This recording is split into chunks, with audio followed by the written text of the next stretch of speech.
doesn't seem to matter. They just come on it. It seems like that time doesn't seem like any more any correlation whatsoever. So I don't think there's any mystery. So what we're going to do is just start. And so if you're here, and I hope you will be, it's tragic because the things we're discussing is eternal. And the persons that we're dealing with is the persons that has everything to do with either heaven or hell. So it is a very important kind of issue, a very big subject. But also it has a lot to do with our attitude and things like that. You know, just like me tonight, I run off all my notes over there at the house. I probably will get confused.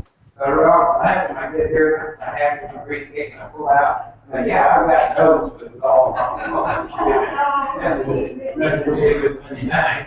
So I run back, jump in the truck, clear back out, get over there for traffic nowadays. You do it like about 5 or 7 minutes.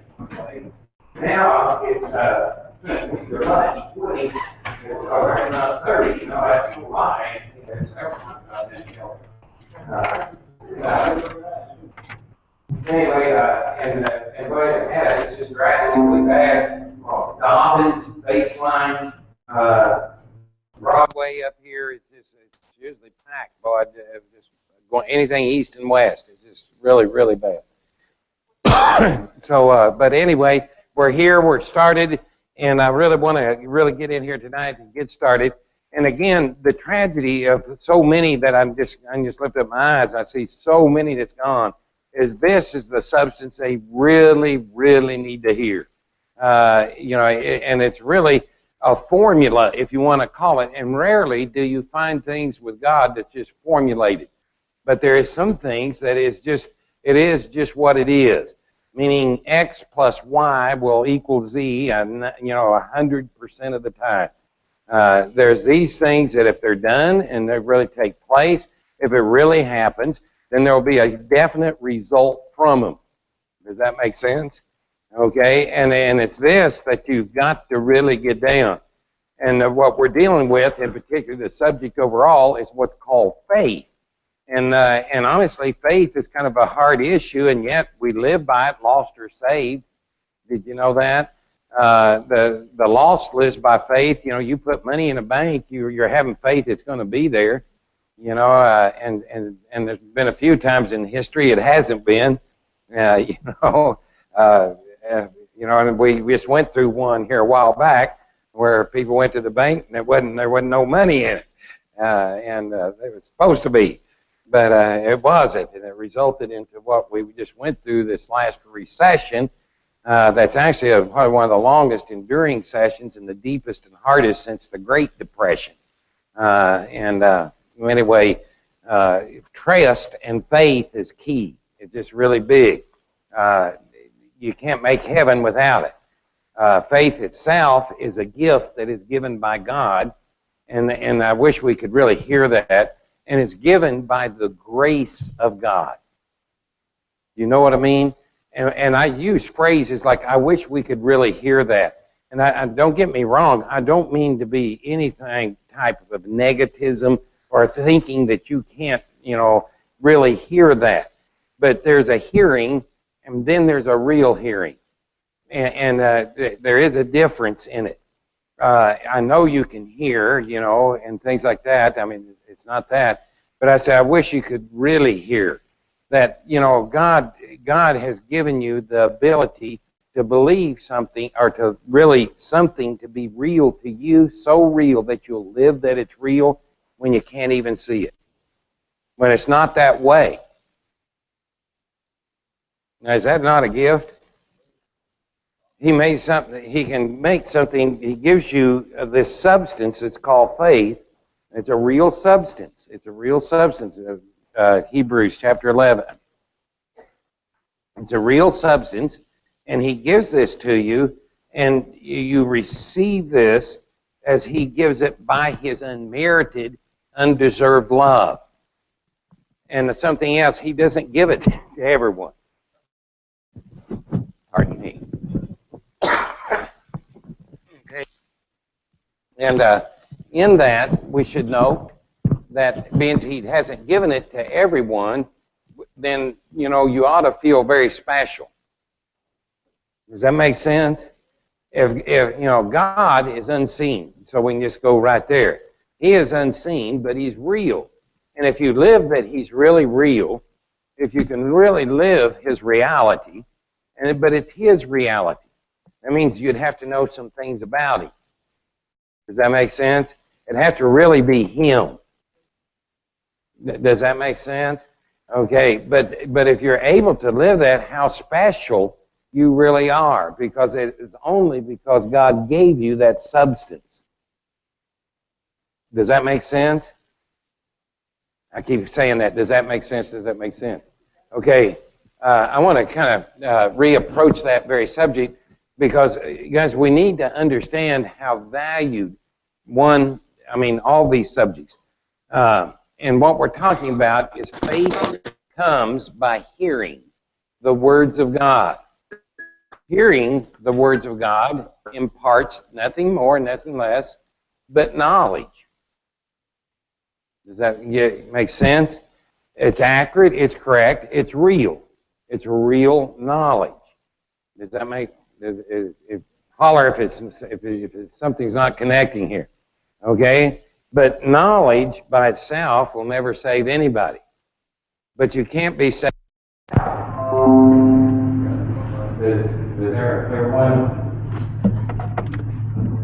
You might need to really question that out, because there's a lot of people, I know people have a lot of knowledge and they're just lost as the day is long. They don't live anything. You see, it's he that believes, and this is what you got to keep. What wins? Do you understand? See, guys, I'd love for you to be vessels of grace, be vessels and have real faith. I'd love all those things, but really what I want is you to win.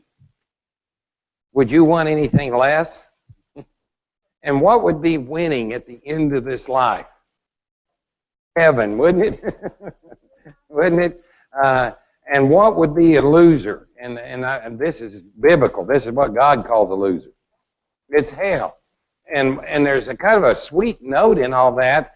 Until you've died and gone to hell, you're not a loser yet.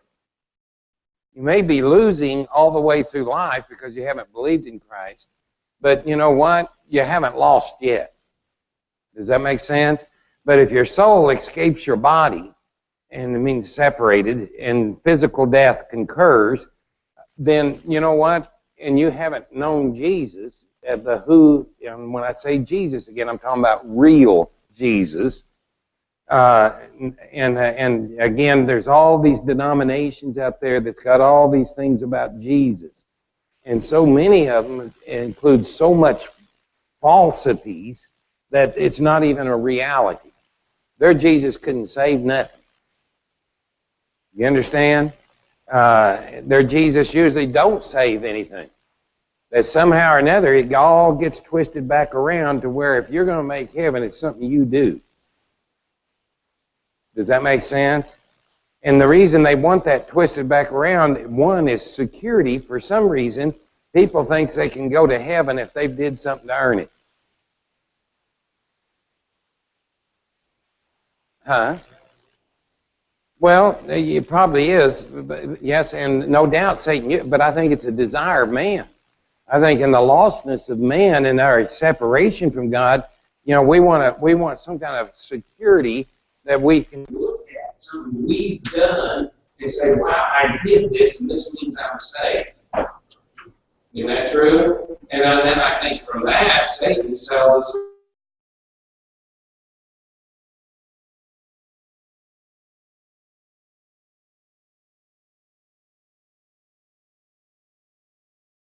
It out, and there's always these means and so forth, etc. And it all feeds the beast, is really what it is. And Revelation describes this when you bring it into the hood under the hood of religion, but he describes it as the false prophet. And he really does. And there's actually two of them. One is the false prophet of the world. You know what he says? His basic gospel is simply, you can find it here.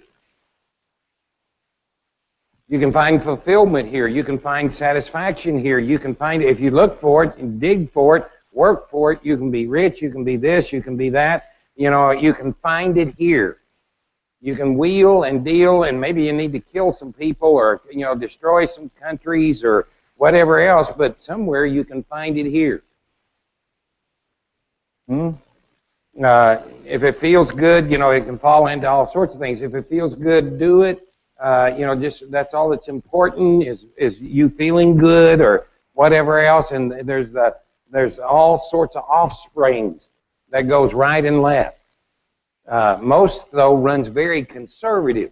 They like punishment and retribution and suffering, things of this sort. And a lot of people think that's godliness. If you suffer enough and go without things and this and that, then you just surely are going to get closer to God and going to go to heaven. You know, and you have some real problems with that biblically by the examples, you know, from everybody of faith. You know, by the way, people of faith, you know, honestly, is not very poverty-stricken. I'm talking about even economic in this world. Most of them was very prosperous. By the way, you could take a look at Job and say, oh, my God, that poor man, he was thrown under the bridge, you know, right? But when he crawled out the other side, he was, yeah, he was worth 15 times what he was before.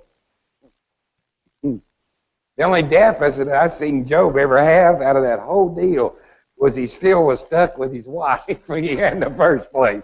It was the only thing that was kind of a sour note, I think. But he seemed quite excited. I mean, Job seemed happy even at that. You know, he seemed thrilled as can be. I don't know. I always found that pretty harsh. You know, curse God, die. You know, and you know, that kind of tells you what she thought of him, doesn't it? And he calls her silly. You know, the best he come up with is just the way. You're acting like them silly women that don't believe anything. You know, it's pretty loving, isn't it? Pretty stroke of grace there, wasn't it? Anyway, my point is simply being, guys, you know, when God's what's real, I don't think, you know, and don't get me wrong, on the other hand, that don't mean we go around with the blossoms, you know, blooming out of our hair either. You know, whatever we're dealt with life, we just deal with it in the Lord. And I think Job, again, is a good example of that, of extremes, because you have the world's richest man, and he really was. That's before all the things come along. Then all of a sudden he's cast down because God allows Satan to bring all this stealing, robbing, killing all of his servants and all these different things that takes place and brings him to nothingness. He lost his homes, his children, and their homes, and there was probably grandchildren left and right. There's no telling, but he lost all that. But now remember, in the end, he even gets the same number of children back, and on cattle and goats and horses and camels and all those get doubled. And some will make an argument and say, well, what happened with the kids? Because he had 7, he gets 7 back. The first 7 went to heaven. He never lost them in the first place. You see? And guys, that's, you know, if you measure the way God measures a little bit, you'll start realizing how prosperous you really are. Oh, I think so too, Anthony. I think we're spoiled, rotten little kids. And I think God loves it. I think he loves doting on us. You know, until I was a grandparent, I never liked spoiled kids at all. Yeah, well, I think that what I like about it is I get to leave them with mom and dad after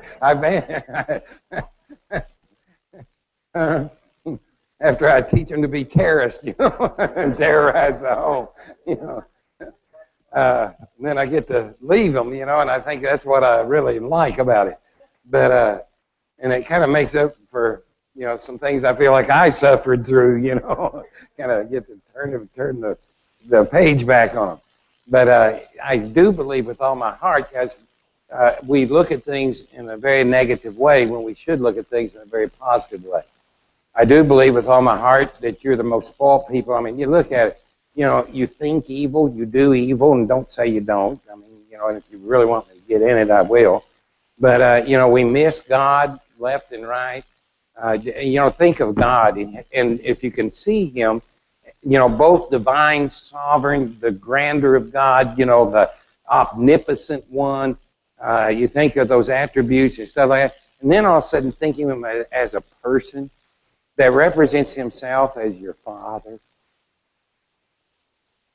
Your Father that loves you. A Father that in your transgression sacrificed the only right Son He had, that it did all the things right.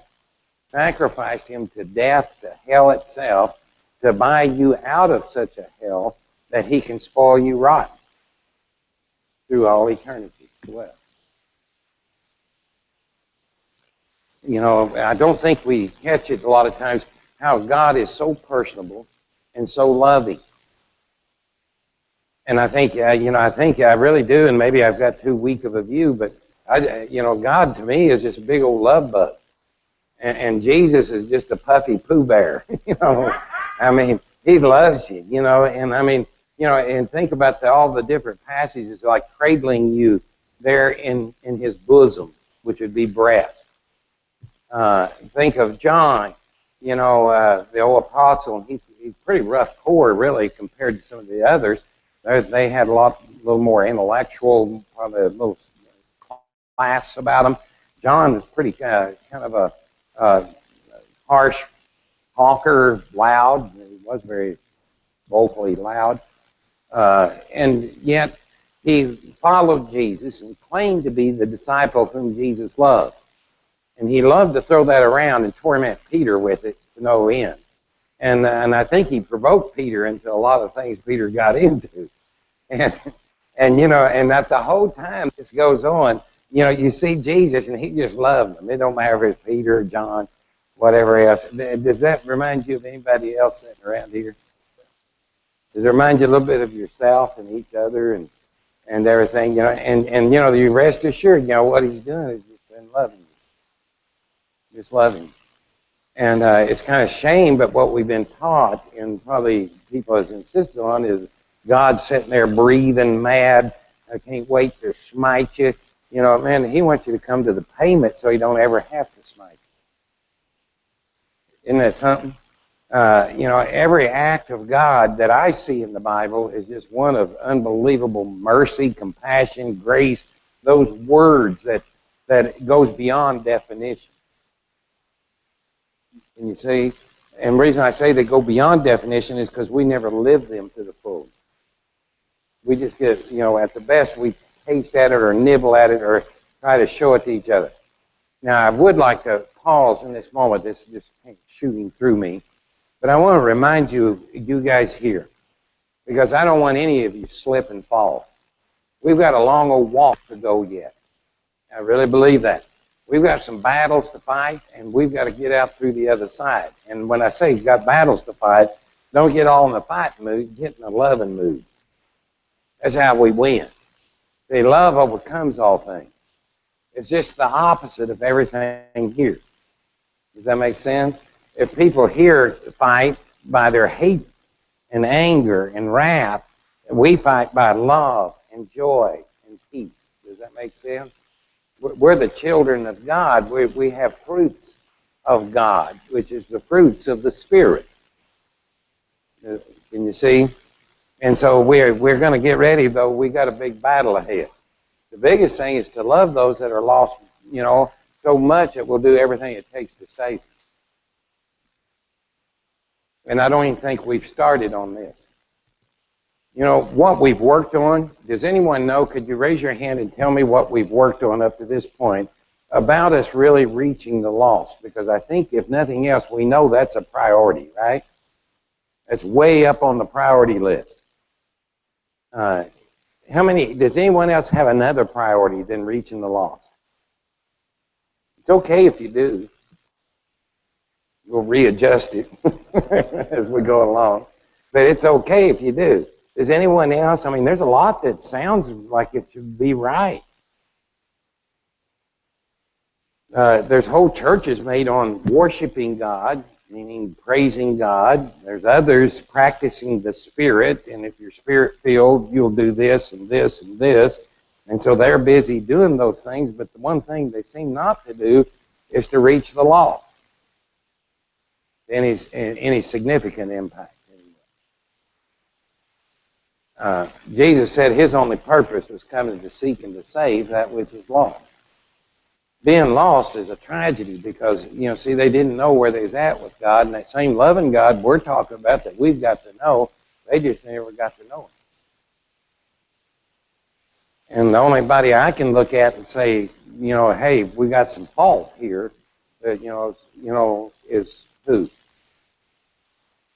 We're what's here. We're His body. We're His voice.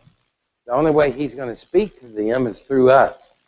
And so what do you suppose we've worked on up to now, probably for this last year and a half, maybe even longer?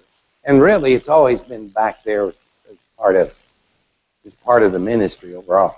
But what have we worked at right now? Okay, Gloria said, preach the Word of God.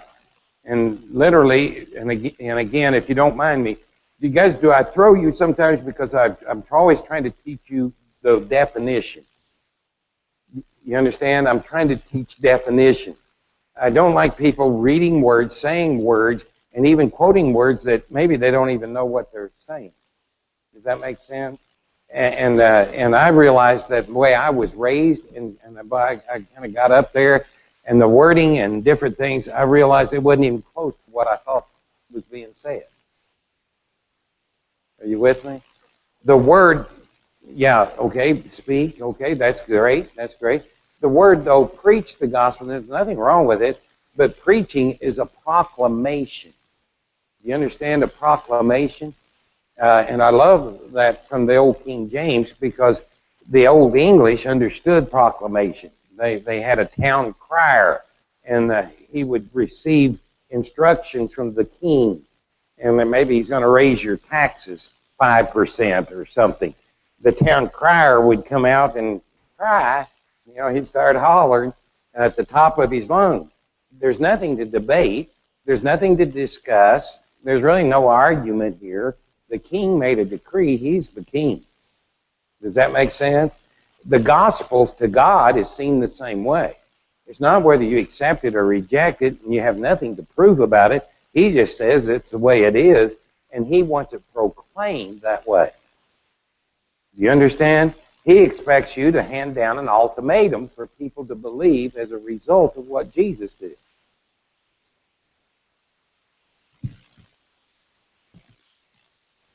Silence is all I hear.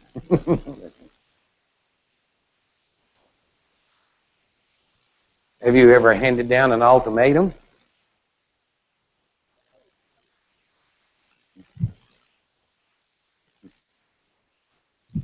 Touching that here.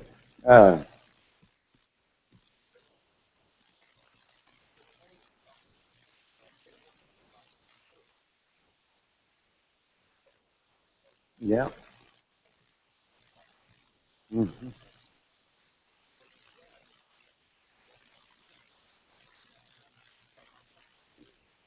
Okay.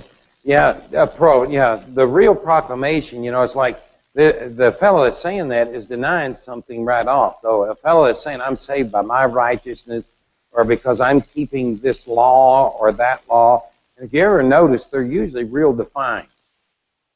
You know what I'm saying? They can't say, I keep the law, because you can come right back real quick and say, hey, what happened to obey thy father and mother? And I bet if we could dig them up and talk to them, assuming they'd pass, that they could tell us all kinds of things that you didn't obey. Most people won't even argue that. And one sin will send you to hell. That means you're already guilty. And then proclamation would go along this way concerning their sinfulness. All have sinned. There's none right, no, not one. There's none that doeth good, not even one. That's God's proclamation. You hand that to them. There's others that says, well, I'm atheistic. I come right back and proclaim that every man knows there's a God by creation alone. Does that make sense? And then on top of it, he also knows it, though he hates it, but he also knows it by the law of consciousness. That means God put in your awareness, that's what consciousness is an awareness, in your awareness of his existence. You know he's around. That's why everybody lives waiting for the hammer to fall. Isn't that true? Can you see? And then third, you would know of his existence, proclamation again, by the words of God. You start looking at the words of God, you'll know real quick there is a God. Even a lost man can know that. May not understand a thing, and usually what he'll understand is probably incorrect in the sense that all he can see from it is God's got to be out to get him, because he's already aware that he's not right with God. So he's going to be running from God and trying to convince himself that he is all right, or trying to convince you so you'll leave him alone, that he can go back to whatever life he was living. Does that make sense? But a proclaimer, and that's just it, proclamation is stepping outside of ourselves and proclaiming what God said. And do you know why we haven't done that? Do you know why we hadn't done that very much really very much all these years? Will says he knows why we haven't done it. Go ahead, Will, let us in on it. Okay. Yeah, okay, believe in the sense of really live it that way. Okay. I think, honestly, we've been blinded in ourselves. And I'll take the testimonies of many that told me this, and this was probably 3 years ago or 4 years ago, 5 years ago maybe, when we were diving into discipleship, was I was telling us that we've got to be prepared to bring others, lead others, because God was going to bring them. We'll be baptizing them, then what are we going to do with them? Because I've had years of what we have done in the past that really isn't all that grand to brag about, if I can say it that way. You know what I mean? I'm thankful for every one of you because you made it. But I often wonder about those that didn't, if there was anybody in there that might have made it. And what if we knew what we knew now and could share with them and do the things that we're even doing now that we never done before? What if we really scooted over and showed somebody we wanted them to be here on a particular Sunday, from that Sunday to the next Sunday, that we're actually doing that now? And there was a lot of Sundays roll by here. There's people come in them doors, they went out them doors and didn't even know they was really wanted, valued, or appreciated. Now, we can also be real good, but we were probably liars. And don't be hostile toward me. I'm just being kind of rough here, but in my terminology. But when we told him, we said, "Oh, I'm so glad you was here," but we did nothing else about being glad they was here. When they came back the next Sunday, we didn't even acknowledge them. So was you so glad that they were here? And what if you were them? Would you seem like that you were so glad that they were here? So we really dove into discipleship because that's the side that I felt like needed to be totally remodeled, if I can say it that way, and rebuilt before we got into the evangelical, or proclaiming or fulfilling the Great Commission, which is to preach the gospel. And if you notice, these two go hand in hand. You preach the gospel and make disciples. Does that make sense? But the problem we is having is what gospel did get preached, the response to it, we didn't do much from there of making followers of Jesus. We didn't latch on to hardly anybody and take them with us. Become close friends and made sure they made a part of our lives as we lived life in Christ. Because many of us didn't live much life in Christ, maybe for the exception of just right here in the building, the church building. You can feel free to take me to task. If I'm saying something false here or being too harsh. I don't think our homes, but our hearts was really open. That we wanted people to invade us and get to know us as we really are. Hmm? Yeah, yeah. You know, I don't know. We're kind of a tough crew around here. I don't see us change very much, but yeah, I'm talking about like morally changed. We've never been much, and this has been a saving factor, I think, about right and wrong.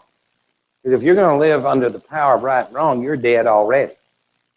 You understand? That's what happened to Adam. You're still back in Adam, eating that fruit, and still dead.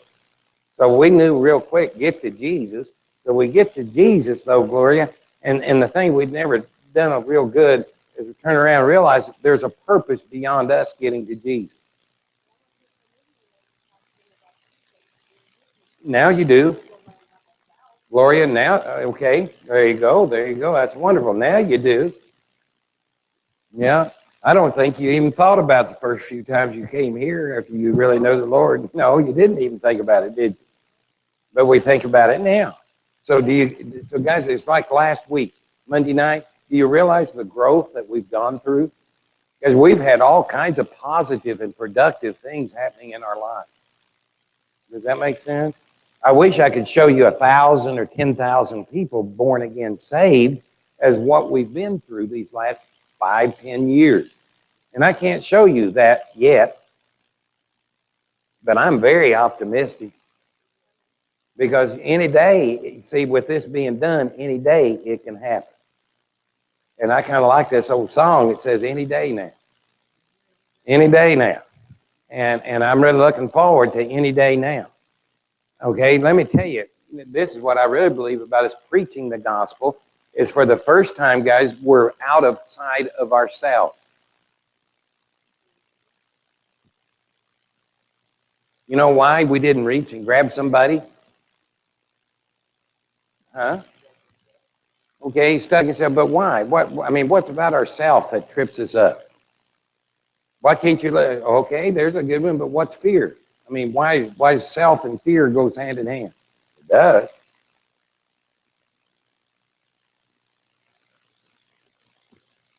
Huh? Oh, absolutely. Always in the flesh, Jim. And guys, if you don't mind me using that illustration, you remember the idea of self-flesh that you can live in? And so what we took in was Satan's lie, and what we see is this outer flesh that's filled with the lust and desires of everything of Satan. Does that make sense? And that's what your mind is in. That's what your desires are in, and that's what your feelings are all in.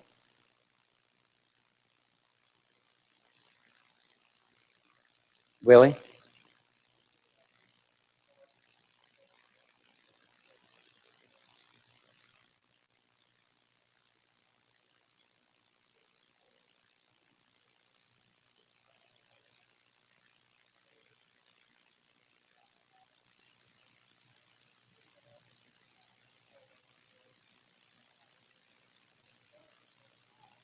Okay.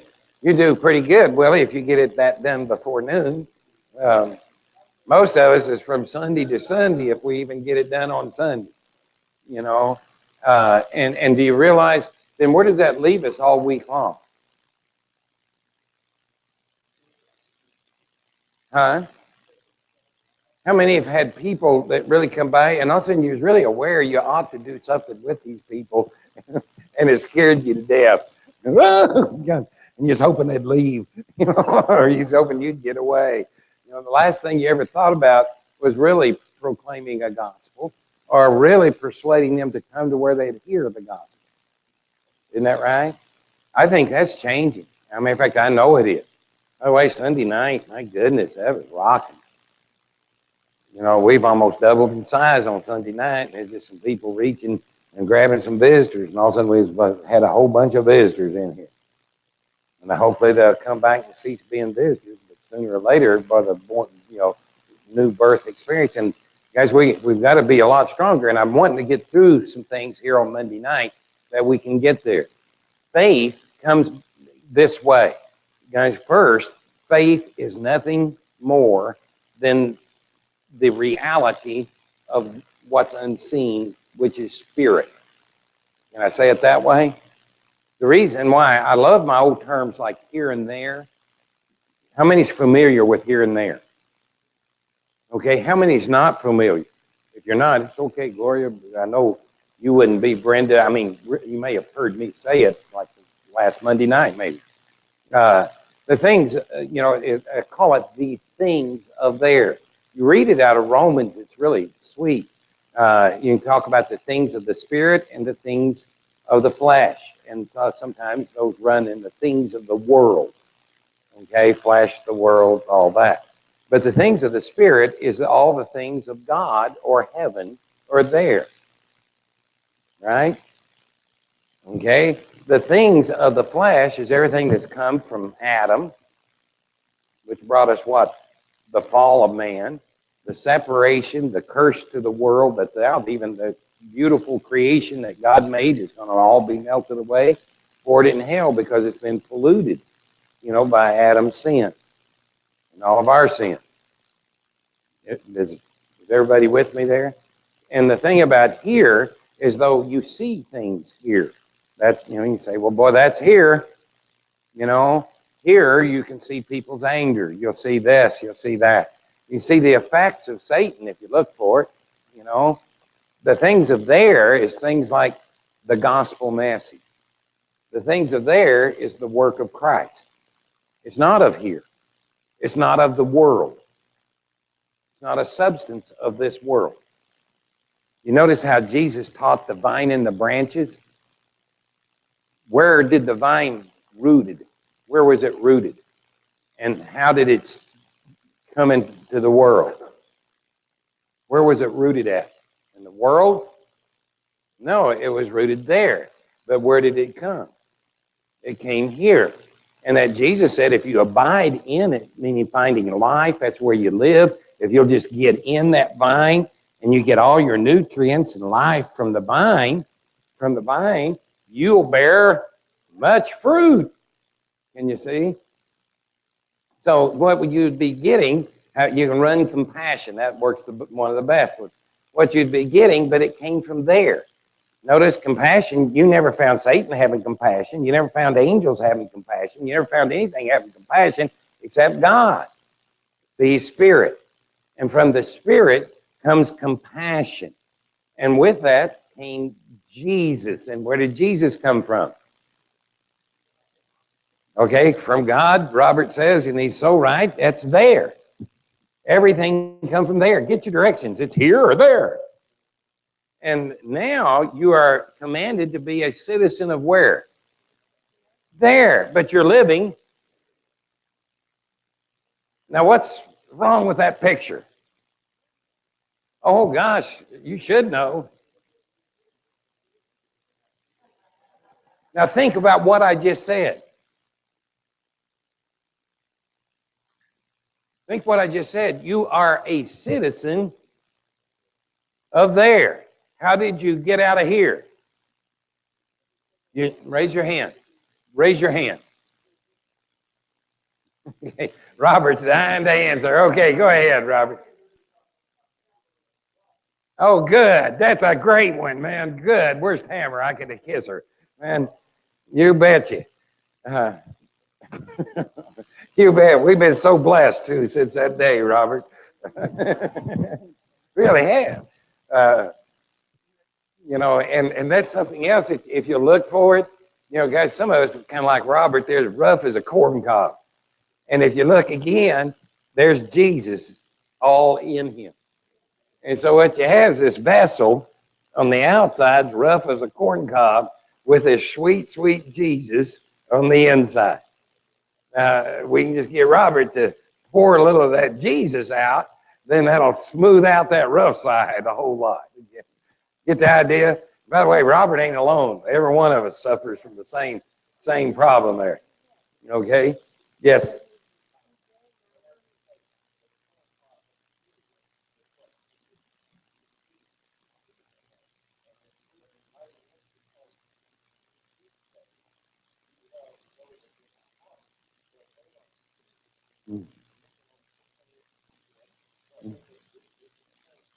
Well, that's true. I got you there. That is true as far as physically looking on the outside, but just like this, our visitors last night, there was two to three of them, And one stood there, and honestly, I'm sorry to say this, but I was trying to get away.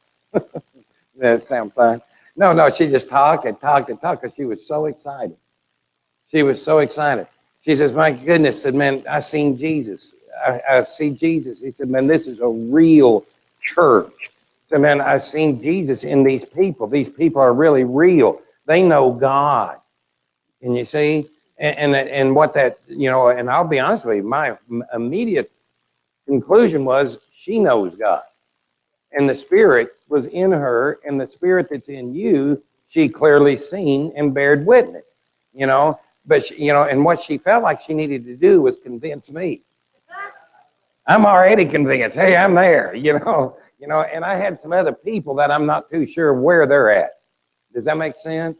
And so I was trying to kind of, and I'm trying to get to a couple that, I really want to see, boy, step on up. Can you understand that? I'm not trying to be mean or rude or evasive. And what she was saying was wonderful. And I thank God that I got to hear that kind of testimony. Does that make sense? Because, guys, man, we've gone a long time without things like that. And that was just really precious. And it was obvious that it was widespread. It wasn't just one person, which says that, boy, the Lord's really real in you. There's another thing that's taken place. And, guys, it always breaks our heart when there are those that depart from it. And I don't want you to get your eyes back on that. I think last week was a real movement of us taking our eyes off of the negativism that Satan has used of others slipping back, drawing back, those type of things, where we feel like everything's falling down when really nothing's falling down. Jesus is still the same, and really our church is the same. If anything, it's better. And honestly, in their absence, and it's really sad, but in their absence, people can identify the Spirit a lot clearer. It's like those visitors coming here, man, they just seen Jesus all over you. Does that make sense? I don't think they'd have seen the same thing if some of those other people were sitting there. If they had commented, their comments wouldn't have been the same that you heard. Because who is real in you is not real in them. Does that make sense? And what's the difference? It's here and it's there. You understand? The only thing, you've been living a lot more from there, and you've been receiving the things from there. Does that make sense? And what they've been doing is living off the things of here. And guess who's one of the biggest things from here? He's real familiar.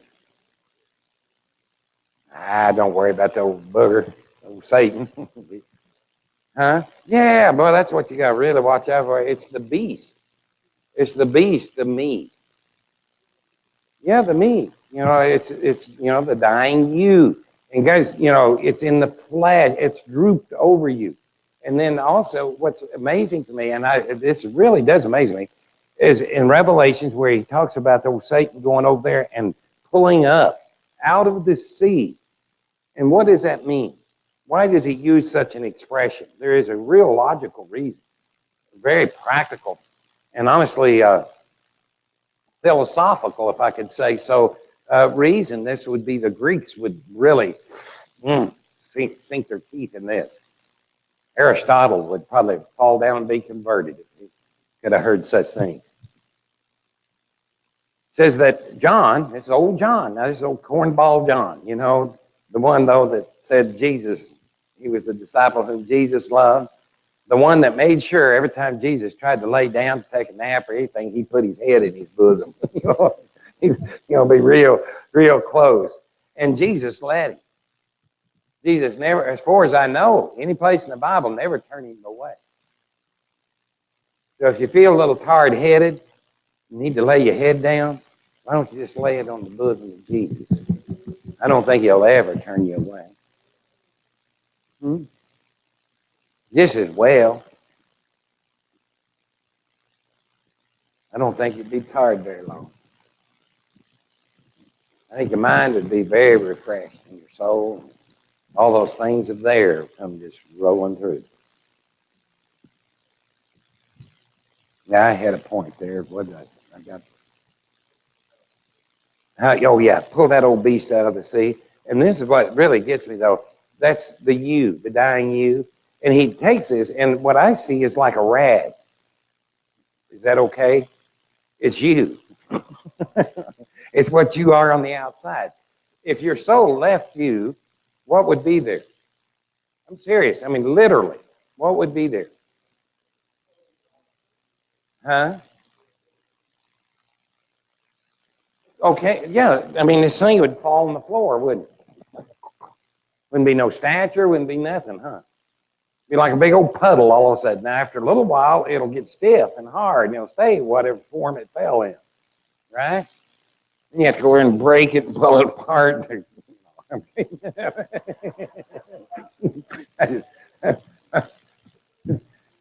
I had some of them right there, man.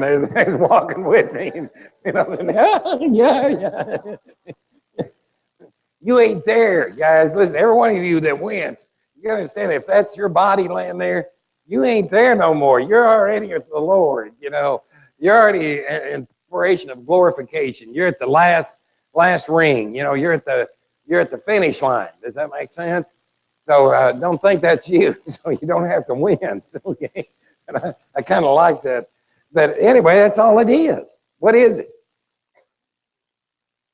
It's nothingness, isn't it? I mean, dust or whatever it goes back to, right? But when it does, where was it? What was it? Huh? It's just from here, yeah, something, and the physical creation of it, God molded the original. Can you see? And somehow through the genetics, through the original, can be made all these others, right from the original. Marvelous creation. And yet, it was all from here. It was nothing special. It just laid there. I don't know, maybe God kicked it around for a few days. I would have. And especially if I would have decreed and could have seen the end, see what these idiots was going to do, I would have kicked them around for 10,000 years, just for fun, played football or something with them, But honestly, and you really follow this right out of Revelations there, chapter 11, how he goes over and picks up this out of the sea. And out of the sea is a concept of nothingness. There's a bunch of nothingness, but it's an illusion of something. And when he comes to Adam and Eve, first Eve, he doesn't come empty-handed. He's come with this that becomes called you, dying you. And where this all goes is he engages Eve, and Eve, oh, yes, but God said that we can't eat of the tree of knowledge of good and evil, and she, how it all goes. Satan said, oh, God said that you couldn't eat of any tree. And then she comes back and says, oh, well, no. He said, just the tree of knowledge of good and evil, for we'll die. And well, that just opened the door. And we will die. You won't really die. Now, what's die and really die?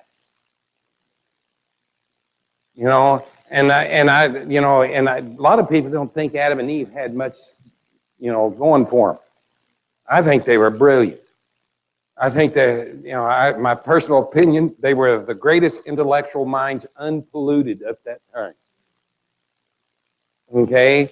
And yet, no matter how brilliant they was, they didn't catch what was going on. And what was really sad is that God had previously come to them, and again, it could be eons, it could have been 5 minutes before, it could, no telling how it was, but God had come, and God had said, whatever you do, don't eat of the tree of knowledge of good and evil. And remember, of all the other trees, including the tree of life, you may freely eat. Isn't that something? And isn't that true with us today?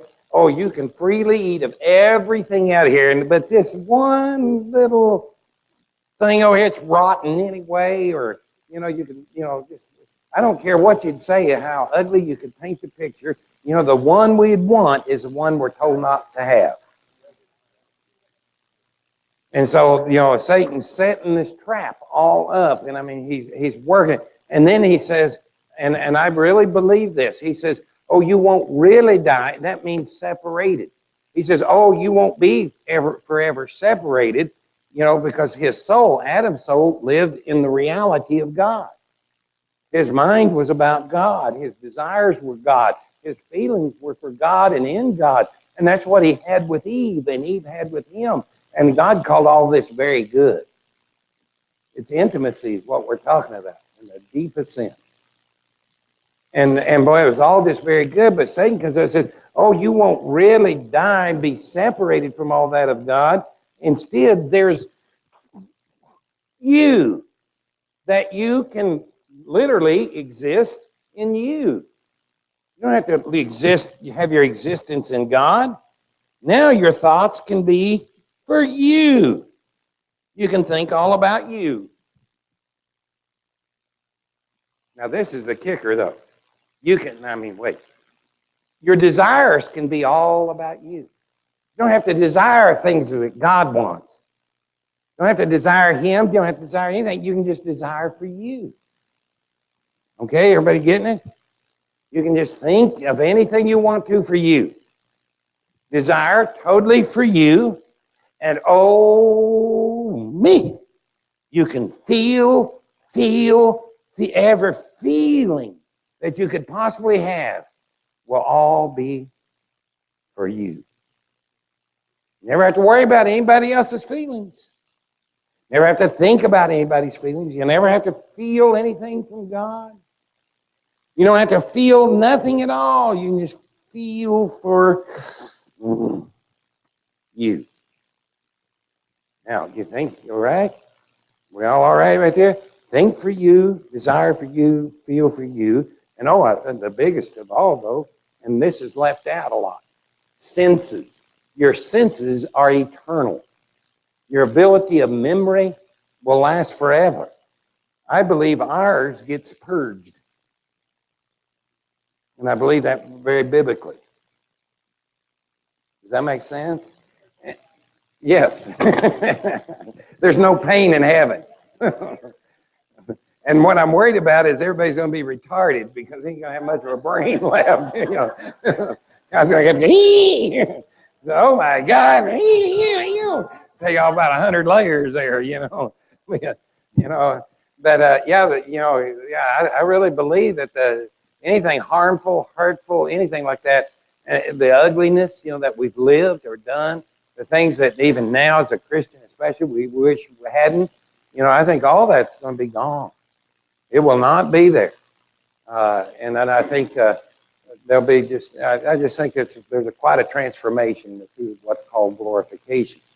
But now, guys, we didn't get the kicker. The kicker of all this with Adam, and it really was. And notice how Adam evidently has kind of held his own. Eve, on the other hand, she's already smacking down. I mean, she took whatever that tree of knowledge was, and she was eating. I mean, Satan wouldn't have had to gone halfway with that stuff, and she was in. She was a full-time player. Now, Adam, on the other hand, has held really strong to this point. But when Satan has gone over, you don't have to think, you don't have, your desires will be you, your thoughts can all be for you, your feelings can be you, and by the way, all your senses can be used just for you. Life will be totally about you, and you will be like God. See, God can sit over there and exist in himself. Now you can sit over here and exist in yourself. You'll be like God. And Adam lunged for the everything that he can be. God in himself. Be able to live without God. Now, you ever hear about heartbreak? Maybe a Heartbreak Hotel or something like that. I don't know. Heartbreak. I think that broke God's heart. And don't get me wrong, God decreed He knew, he predestined. You can walk it all the way from the sovereign side. And yet in everything, God feels. And I don't know if I've ever made this clear enough with you. Don't forget those two contrasting views is both real. You understand? God is so sovereign, so absolute. There is nothing to chance, accident. Did he know all that was going to happen? Absolutely. But you know, he had to feel every part of it. He went through the experience of it. You guys, do not sell him short.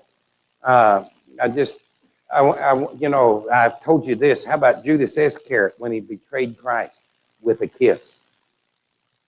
Have I told you all about that? No, Judas Iscariot comes out in the garden. He comes up to Jesus and all the Sanhedrin's arresting officers. There was a little police force all under the temple authority. And they'd come out to arrest Jesus. And they'd come out with clubs and swords and so forth. And they had them the flaming torches. And they come out and Jesus says, man, you come out here as if you're after some criminal. He says, I've walked in your streets. I spoke everywhere. I've walked in the open everywhere around you. And then all of a sudden, man, they come up there and old Judas is leading the charge, and he goes up there and reaches around and grabs our Lord, which wasn't probably reaching up. He's probably reaching down at anything. And he kisses him. And by the way, that could be lip to lip. And Jesus backs up and goes, oh, Judas, you betrayed the Son of Man with a kiss. And it broke him. Now, why would that broke him? David says, and think of the book of Psalms, hundreds of years before Christ, you know, how Judas was appointed, how Judas would come and rise and fall, everything fulfilled. I mean, it's all written in the Old Testament time and time again. And yet Jesus is up there grabbing his heart in gush and awe and shock of Judas expressing the betrayal in such a loving, covenant way, intimate. Very good, Glenda. Intimate way of betrayal to sell out Jesus for 30 pieces of silver. And everybody picks on old Judas, I feel like. And Judas was just thinking of himself. Because he became convinced Jesus wasn't going to be the Messiah that he thought he was to be. See, Judas was a zealot. And he thought that the Jews should kick out Rome out of Israel. And, you know, Rome's a big boy. You ain't kicking him nowhere. He ruled every nation, the world, at that time. You know what I'm saying? And he seen Jesus and the miracles and that as all the power that could actually throw out Rome if Jesus would take on this grand kingship and be their great leader of Israel, and Israel could rise and rule again. And finally, he realized Jesus wasn't interested in ruling. That Jesus somehow thought he already was a ruler. You know? And that Jesus cared more about people than he did ruling. That Jesus healed people and loved people. And people that Judas Iscariot couldn't even stand. Considered the enemy. Jesus over and over. Look at how all the people got saved. Gentiles and Samaritans. Left and right. That's the enemies of Judas. And after Judas became convinced that he wasn't going to lead a rebellion, he sold him out for what he could get out of it. And all he was thinking of was Judas. You ever ask yourself, what have you sold him out for? I don't mean it's mean, guys, but I think every one of us who is really honest sold him out for a lot less than 30 people. I think old Judas got a pretty high dollar for his betrayal. You suppose it's selling him out when we fail to tell others about him and he's so real? he really, part of Sunday's message, but if it's really true that by his stripes, you are healed, did he feel every one of those stripes that it took to heal you?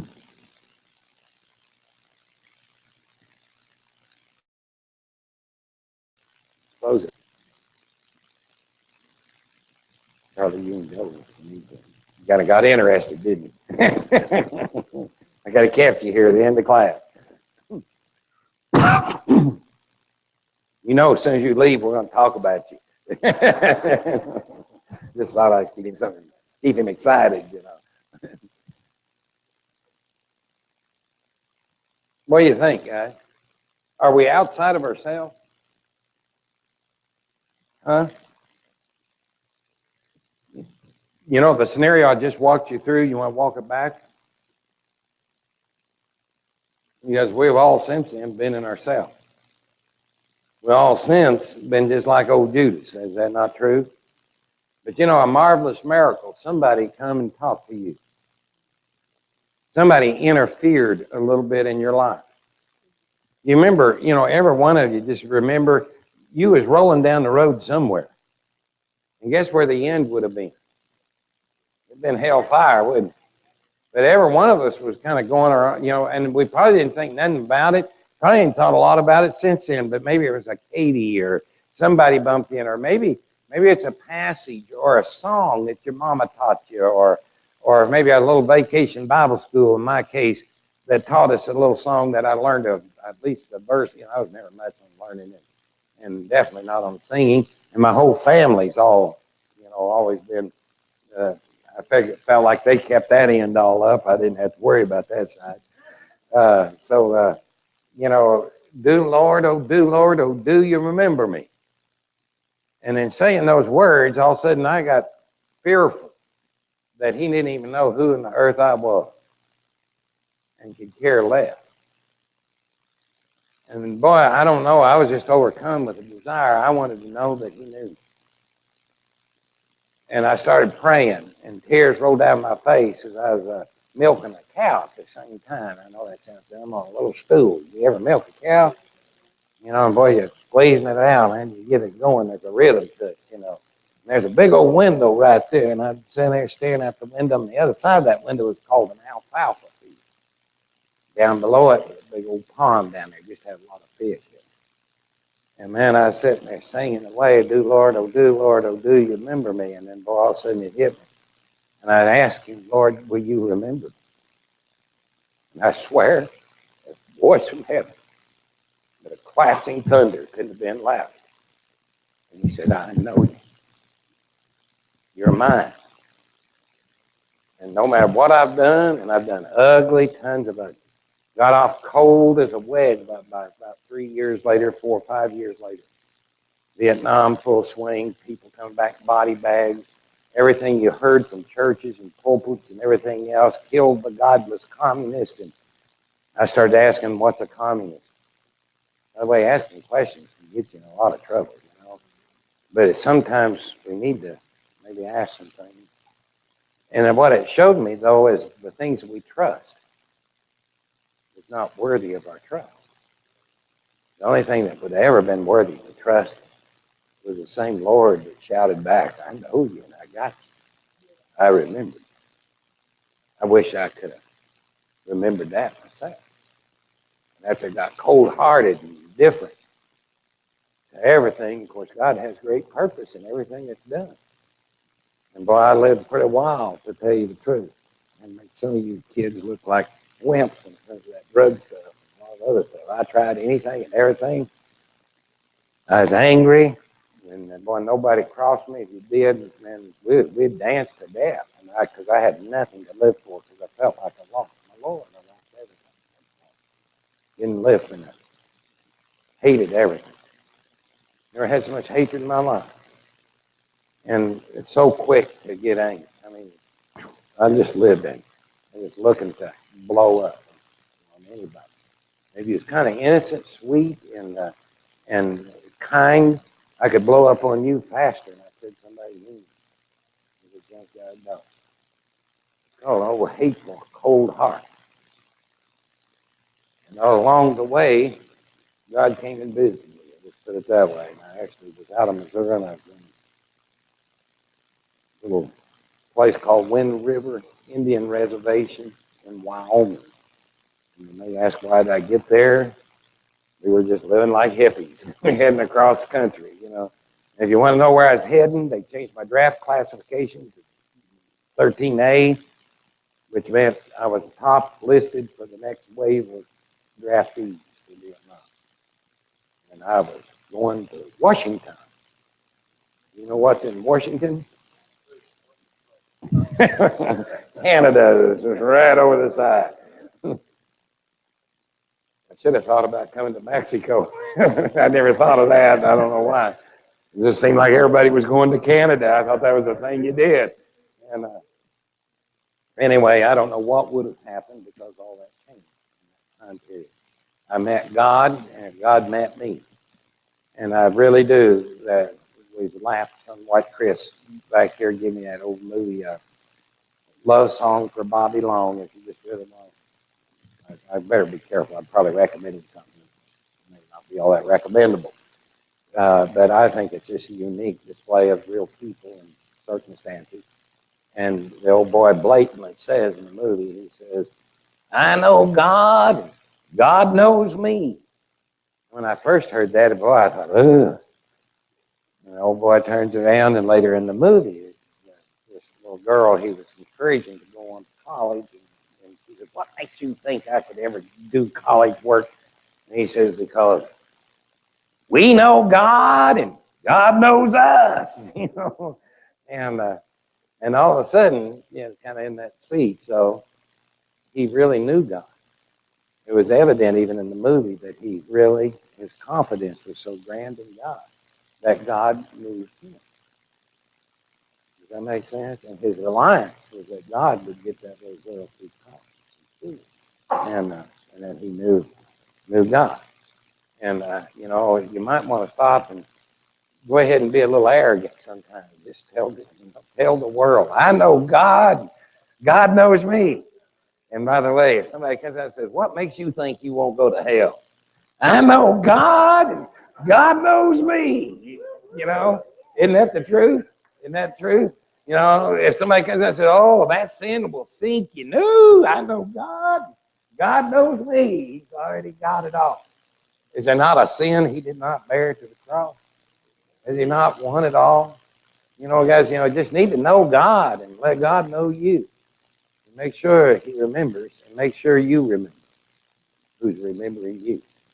And that's what I found out, that God was busy remembering me, even though I tried to forget him and lose him and everything else and all my anger and hate. And boy, did he put me through some ropes to teach me about that stuff. And when he got through, I think he done a pretty good job. I sit around and cry and love people now. I love my enemies. You know, they come in and people leave. And because, you know, some of that stuff really hurts. But, boy, you invest one thing, a lot of time that you could spend with somebody else might have been a little more beneficial. And you love them. And then a lot of times they have extended family that you love. Every one of those souls, boy, you prayed over. You wake up in the middle of the night worrying about them, and then live the me life and their needs, and off they go. And it's just me. That's all it is. They can't even see it, know what happened. And it'd be nice if we could all get to the cross and just live under that old cross. Huh? No matter where we live, just remember to know God, and God knows you. If you learn that tonight, you've learned everything you need to. The honest truth. Guys, honestly, the biggest thing I think that's happened for our church is that we're stepping outside of ourselves. That's what's hindered us the whole time. We were worried about me. We were worrying about what other people would think of us. We still probably do worry a lot. And it's so uncalled for. And you'll probably regret it so greatly when you realize what all it's robbed you. I really believe the Lord has great suitcases full of rewards for every one of us. And I think those rewards come in the light of any time you proclaim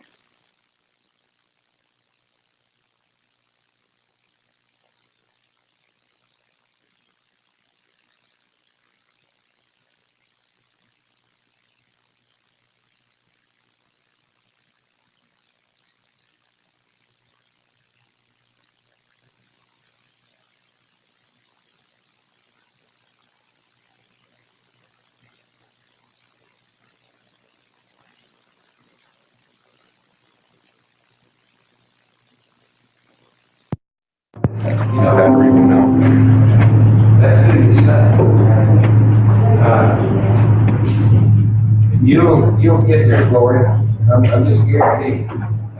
Every one of you guys, one, there's a side to it you don't know how good you've been. I don't want to tell you that side. You're retired right there. But you have no idea, and many times how you stood, how you have spoken, and you let Satan come along and rob you. And he ties us back up, and he wraps us back into the me and the reality of me. And I think that day's changed because you know what? You can't sit in this church wrapped around me. Isn't that true? But, you know, you can't live in the me no more. Where before, we used to just slide in, you kind of live in me, get in here, and hear a sermon, and go, look, well, thank God that's over with. I suffered enough for this week. You know, listen to that sermon and go home and, you know, and go right back to the me life that you've always lived. And now I think people were aware of others. I think they're, when you lift your eyes up, you're walking down the road at a gas station or a grocery store, all of a sudden you not only see bodies, you start to see eternal souls. I think that this thing about God's compassion, remember where all that starts from, is God's seen our end. And when He's seen our end, it was hell. We was condemned already. That Bible makes that very clear. You don't understand that? When Adam finished off Eve started, but there was no covenant with Adam. I mean, with Eve, it was all with Adam. And Adam reaches up there and grabs that thing and chaws down. I mean, we were condemned in that moment to hell. That's when you were destined. It doesn't matter what you've done. How many of you have been worried about what all you've done? You'd have went to hell and Adam anyway.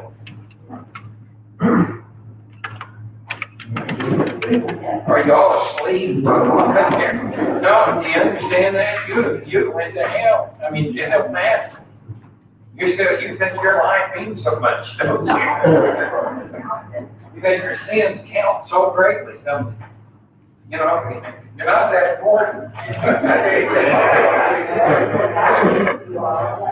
Oh, God thinks you're very important because He gave His Son for you. What I'm getting at, though, is you understand those your sins will send you to hell. It ain't the sins that you've done. You died in Adam. You did. You died in Adam. You don't went to hell with Him alone. You didn't even have to do a thing. You didn't have to do one sin.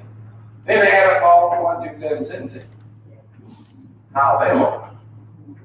No, it's just hell. That's all it is. And then here comes Jesus. And really, here comes Jesus because God. Guys, if I was God, I would move in the other direction. Matter of fact, if you think about compassion, how many people we've seen and we did move the other direction? And guys, and the reason I say this is not trying to restore guilt. I want to waken our eyes. And then how we want to respond, because the me will want to run away every time. The me will want to avoid. And when we could step up and make a little proclamation, how about pulling somebody really big and say, hey man, I really like you. I love you coming to my church. So you said like a lot harder. Wait, what time do we start? 9 o'clock. And just say, and man, it's just solely because I like you. And man, I think I like you a whole lot. And something else I'm convinced of, God likes you because I'm here. And guys, if you think about it, what I wish we had time to do, we don't. I'd like to hear if you would think about it. What silly thing did you consider God? Is that good? You understand what I mean?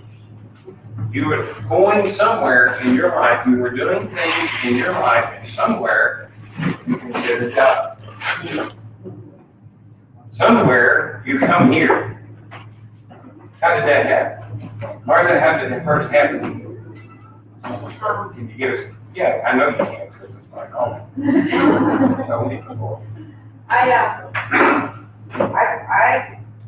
lost everything. I didn't have anything. I thought, life was good. I was young.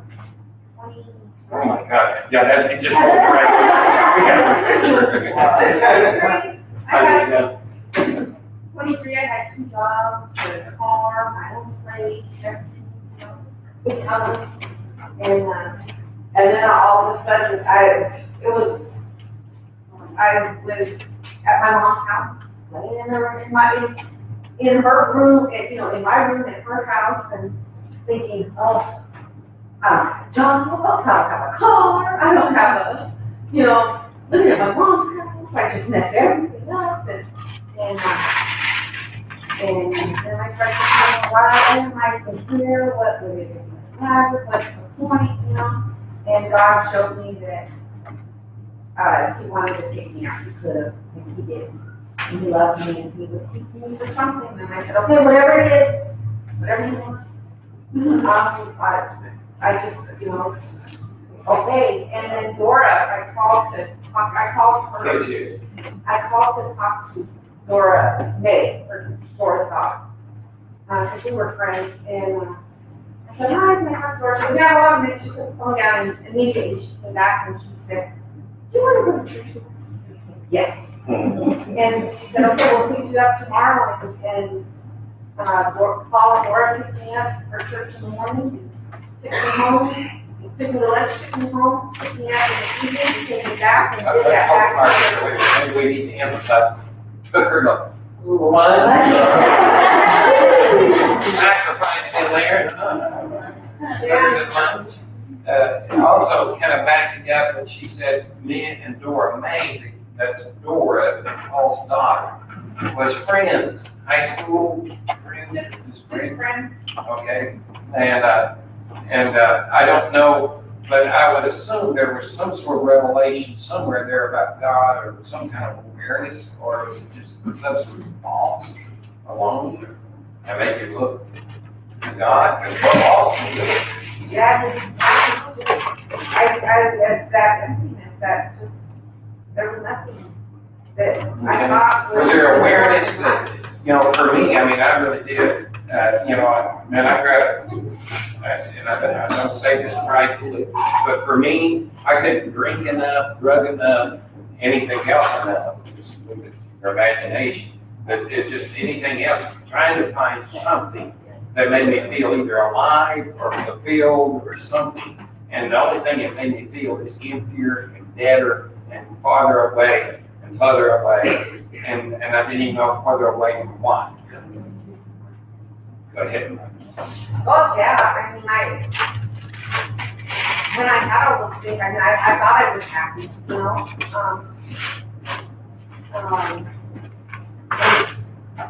but I guess I wasn't, I was still seeking more, and,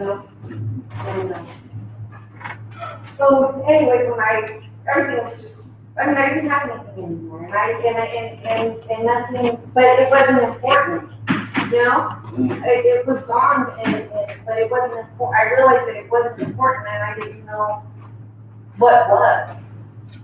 I didn't know what was supposed to be. And so that's when God showed me that He was what was important. Okay.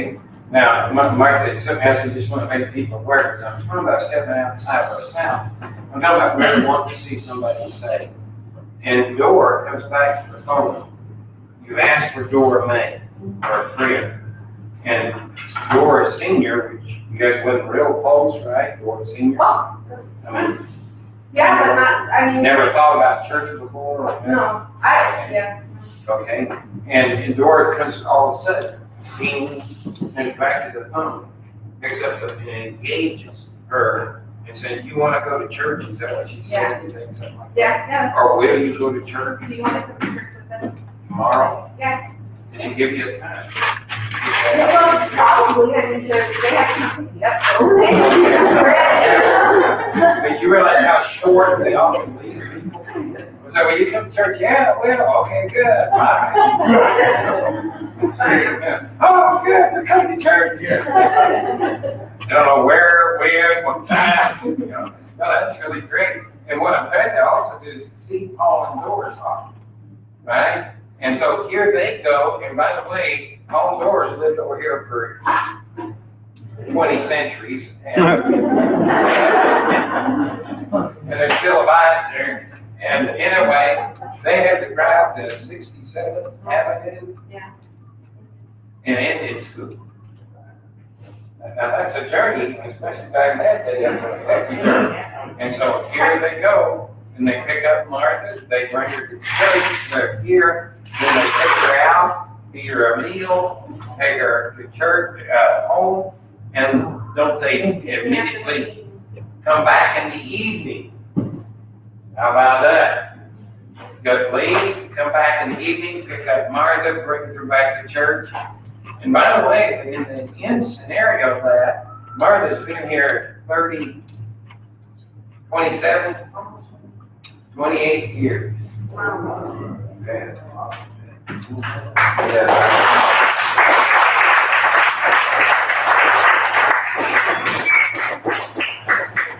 Sister, she came from Missouri through circumstances that God brought about that was just so unreal, you couldn't imagine. I was already here. I was thrilled to death. She came, and by the way, she stayed. And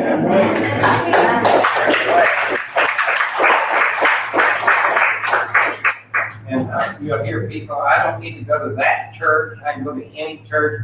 Because if you ever know the Spirit and you know His church, and if He's ever called you, you'll do that. You'll never, ever do that.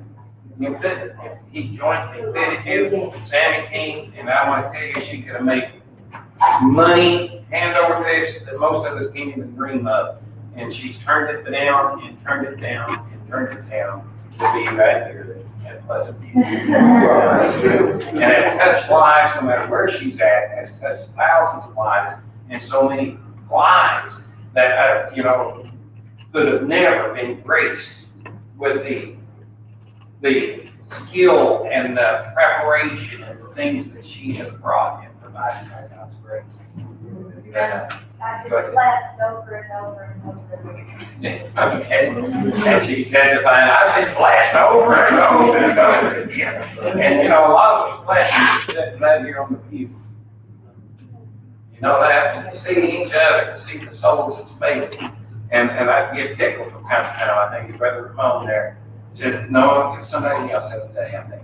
And but maybe it was you two talking about Sammy and skill playing and you enjoy it. But there was somebody else that, yeah, I'm coming to first service. I said, well, we could use some help in that third service. He said, no, I want to come to hear Sammy play. Oh, that's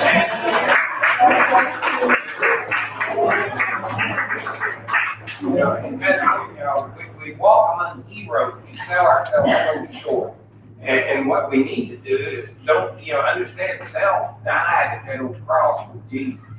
And you remember me showing you that Satan wrote that thing out? When I said it was nothing, I mean there was nothing in it. But it's like a big old self. That old self, and if you opened it up and looked in it, it's full. It's full of all of your life of sin. That's all it holds is sin. Everything that ever missed God came, it's all in that same. And that's what Jesus buried to that cross. So dear for till God's justice was totally satisfied, His holiness. He purged that old sin, all the slacks of all of it. That we all are tonight, crystal clean and clear and pure as can be. Can you imagine that? Has God ever loved us? Guys, let's go love somebody, okay? Amen. Let's bow for a word of prayer. Okay, right there.